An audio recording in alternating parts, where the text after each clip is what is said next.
Nama saya Nadia Safati, saya tinggal di Merbah, Yogyakarta.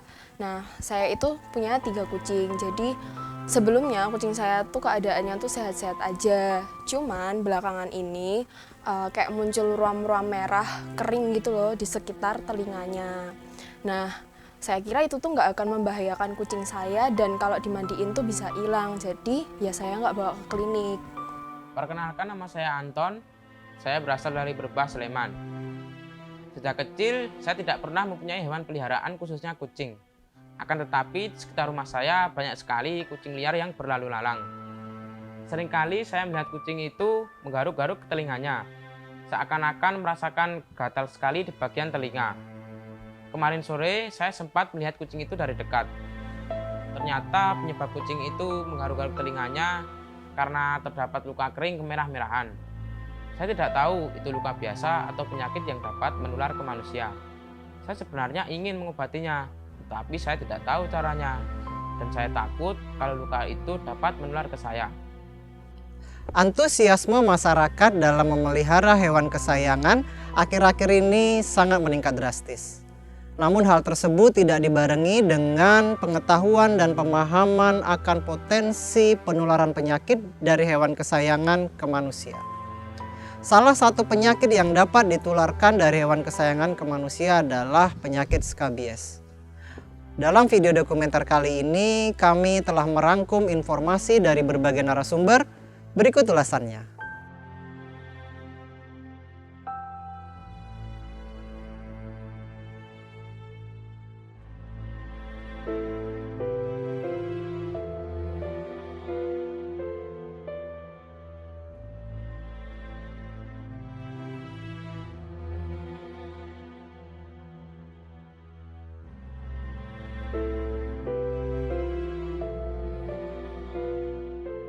Selamat sore, dengan Mbak Kea ya? Iya, bawa siapa sore ini? Ya, ada keluhan apa Mbak? Jadi di kupingnya itu Mm-mm. ada keropen gitu sih dok. Mm-mm. Terus sekitar seminggu ini sih cuman baru sempat saya bawa ke sini. Oh ya, oke. Makan minumnya masih bagus? Masih bagus. Oke. Aktivitas yang lain masih bagus? Masih aktif. Oh ya. Masalahnya cuma di kuping aja sih. Oke, siap ya. Ya. Kira-kira kenapa ya? Coba nanti saya lihat dulu ya. Dipegang dulu. Oke. Ya, halo. Selamat sore. Oke.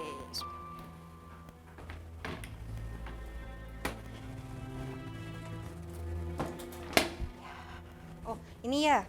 Oh, rata nih banyak. Oke, berarti kalau dia main keluar ada kemungkinan kontak sama kucing lain ya? Atau di rumah punya kucing banyak? Nggak ada sih, cuma dia aja. Oh ya, oke. Mungkin di luar ketemu kucing. Kalau dari kondisi lukanya, ini mengarah ke skabies, Mbak. Skabies itu dia disebabkan oleh tungau dan dia membuat lorong di bawah kulit. Nah, ciri khasnya kalau di kucing dia akan menimbulkan spot gatal dan berkeropeng, terutama di daerah telinga. Nanti, iya, terus akhirnya banyak luka kan di sekitarnya.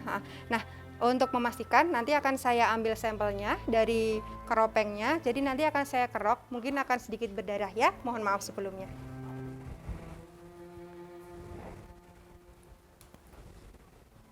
Oke, bentar ya, pinjam sebentar ya.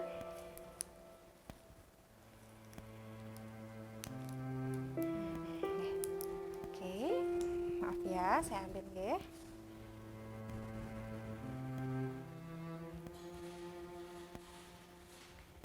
Sebentar sayang. Gatel ya, sebentar nggih. Oke, sudah dapat. Agak berdarah sedikit, ini saya tambal betadin. Oke, saya masukkan ke keranjang lagi ya. Saya cek dulu di laboratorium.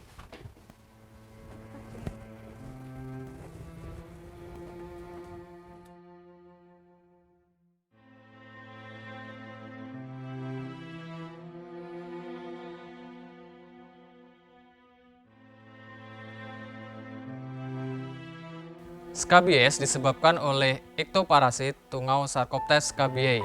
Kata ektoparasit berasal dari bahasa Yunani yang berarti di luar tubuh. Dalam hal ini berada di permukaan tubuh hospes atau hewan penderita. Sehingga Sarcoptes scabiei merupakan salah satu jenis ektoparasit yang berada di permukaan tubuh hospes. Selanjutnya, untuk ukuran Sarcoptes scabiei betina biasanya lebih besar daripada Sarcoptes scabiei jantan apabila dilihat secara mikroskopis. Tungau ini berbeda-beda ukuran pada tiap jenis hewan yang terinvestasi, namun secara morfologi adalah semua sama. Kemudian untuk kejadian skabies. Kejadian skabies ini menyerang semua hewan berdarah panas. Misalnya pada domba, pada kambing, pada kucing, pada anjing, pada kelinci, dan lain sebagainya. Selanjutnya, secara morfologi Sarcoptes scabiei itu berukuran kecil, berbentuk oval, punggungnya cembung, dan bagian perutnya rata. Permukaan tubuhnya bersisik dan dilengkapi dengan kutikula, serta banyak dijumpai garis-garis paralel yang berjalan transversal.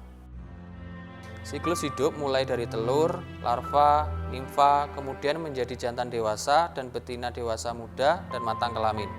Siklus hidup dari telur hingga menjadi tungau dewasa memerlukan waktu 10-14 hari. Sedangkan tungau betina mampu hidup pada induk semang hingga 30 hari. Selanjutnya, untuk gejala klinis. Untuk gejala klinis pada semua hewan yang terinvestasi adalah hampir sama. Pertama-tama hewan akan gatal-gatal. Ketika hewan gatal-gatal, hewan tentunya akan menjadi tidak tenang. Ketika hewan tidak tenang, tentunya hewan akan menggosok-gosokkan bagian yang gatal tersebut di sekitar kandang.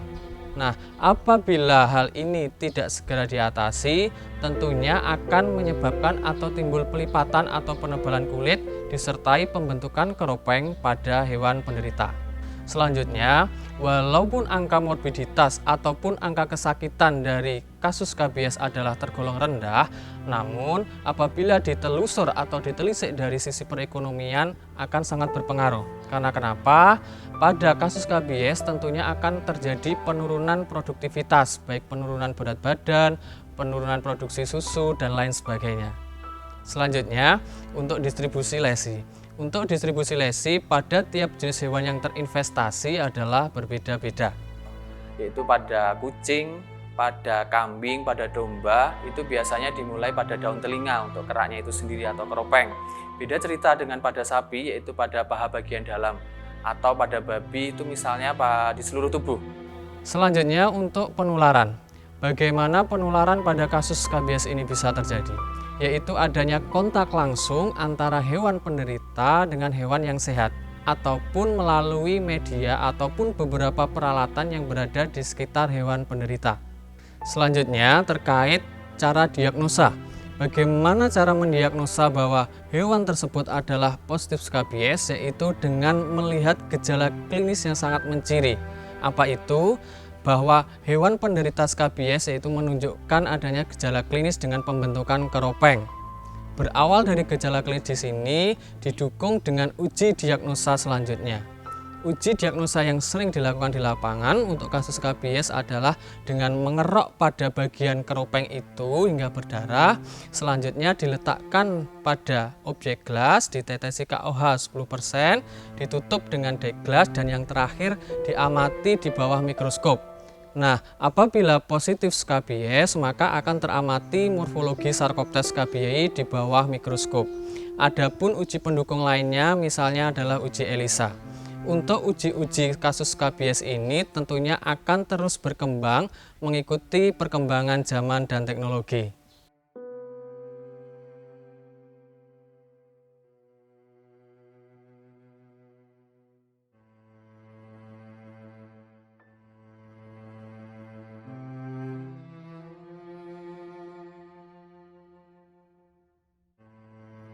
Assalamualaikum warahmatullahi wabarakatuh.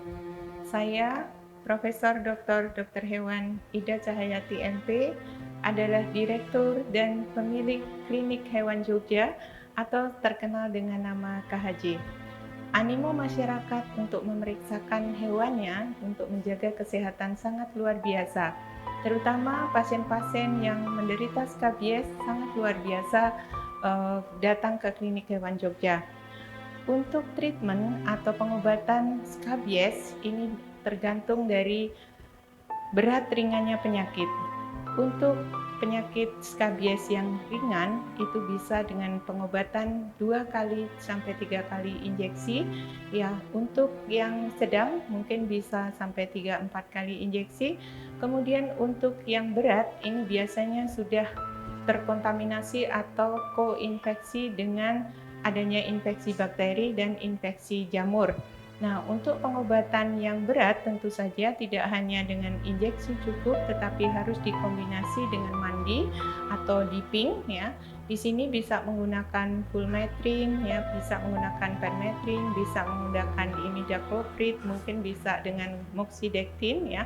Kemudian untuk yang berat itu tentu saja tidak sekali injeksi atau sekali mandi, tetapi ini perlu diulang.